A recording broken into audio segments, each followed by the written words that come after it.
Now, as we head towards Nio Day, many of you will know that Nio will be doing or might be doing the second official unveiling or launch of the Nio ET9. Now, you'll know that the ET9 will be the most expensive model that you can buy from Nio. I mean, the price of this car cost around 800,000 RMB or $110,000, which is not cheap at all. And by now, all of us can agree on to one thing, and that is Nio will never generate many sales with this model. But why did Nio come up with this model? On this video, I want to be tackling, or want to try and tackle that, because I just read a very interesting article. Now, apparently what is happening onto Nio, or what Nio have in mind, is that unlike other competitors, Nio has decided to push its premium positioning by introducing this model. I mean, based on this article that I'm talking about, apparently there were some surveys done of 6,000 new energy vehicle users. Nio was categorized together with Mercedes, BMW, and Volvo, which just shows you that even how new energy vehicle users see Nio, they see it as more of a premium car than just like a mass market car, right? Because first thing is price, second thing is the looks, the technology, and how the car maybe overall performs. So when you talk about Mercedes, BMW, Volvo, Audi, you need to also talk about Nio, which is something that is very important. I mean, a couple of weeks ago we're discussing about the fact that in Germany, Nio ET7, Nio ET5, they are categorized as premium meter taxis. You will know that in Germany, for you to be able to be in that category, your car should fit the category first. And seeing Nio fitting that category with two of their models, or with the ET7 and the ET5 mid sedan, boy, I must say, it just so shows you the kind of company Nio has become, or the kind of a company Nio main brand models are. This is good, man. And to see right now that so many of the people are complaining about why is Nio releasing the ET9, a car that will not do well in terms of sales because of its price tag. Well, it's because Nio continued positioning themselves to become a premium brand.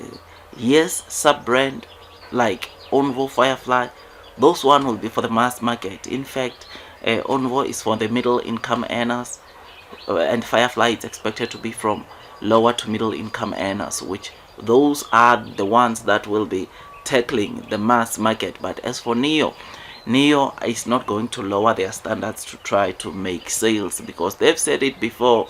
I mean, the CEO himself has said that Nio ET5 is the cheapest model that they will ever produce. They are not going to go below the ET5 when it comes to price, and this shows you of how Nio is serious when it comes to maintaining the premium brand up there with Mercedes, BMW. I mean, yes, there are other companies like BYD, there are companies like Tesla that do have some high-end models, right? But that does not make BYD a premium brand. That does not make Tesla a premium brand. And therefore, when you talk about them, you need to talk about premium, because they are making sure that all of their models are premium models, which is something that is very, very interesting and amazing to see. So yeah, man, sometimes I've seen that people like to bash Nio as to why did they unveil the ONVO ET9. Well, is to try to obviously keep their status of the premium brand. I mean, when you talk about ONVO, you need to talk about Leodo, you need to talk about Ato, Avatar, Polestar, Zika, Xpeng. These are some of the cars that you need to talk about. You need to talk about these car brands, right? Whereas for the Nio, you cannot compare Nio with all of these cars, which is why Nio always emphasizes the point that when it comes to full EV cars in its segment, they dominate the segment of cars over 300,000 RMB, because the ET5 Touring, which is the cheapest, it's roughly around 300,000 RMB. And seeing Nio continue making a bold statement of their market or dominance in the high-end pure electric vehicles, it is something that shows you that Nio is a company that is doing well, and it is not targeting to lower their standards, trying to scoop sales. This is what we read even during the October deliveries, or after the October deliveries, when the Nio CEO came out and said that they are not going to chase many vehicles onto the Nio main brand models, but they are going to make sure that the margins become so good, so high.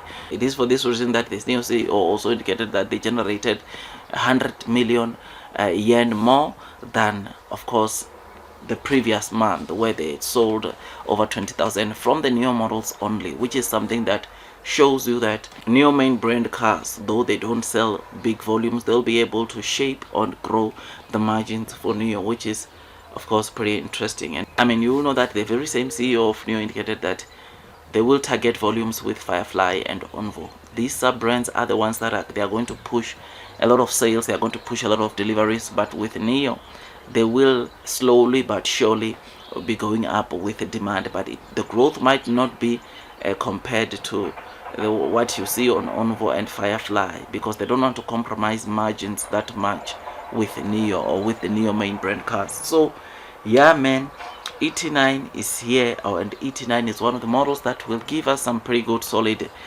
gross margins, because you know that ET9 uses Nio self-developed autonomous chip, which is pretty exciting, pretty amazing. And that, like I said, it will really bring, or ET9 will really bring in some serious gross margins when they start the deliveries of that model. I know it won't be afforded by just anyone, but there is a market for them in China. There is a market for this kind of cars in China, and though they might not sell 1,000 on a month to month, they'll probably be selling a bit of these cars, which will be good for the overall Nio models. Otherwise, tell me what you think about this. Just thought I'd just give you this quick update. And again, I know some of the investors, or retail investors rather, they don't really see why Nio had to come up with the ET9, but I think me, it's a good idea, trying to see how Nio is positioning themselves up there in the premium space, right? We know now that you don't have to worry.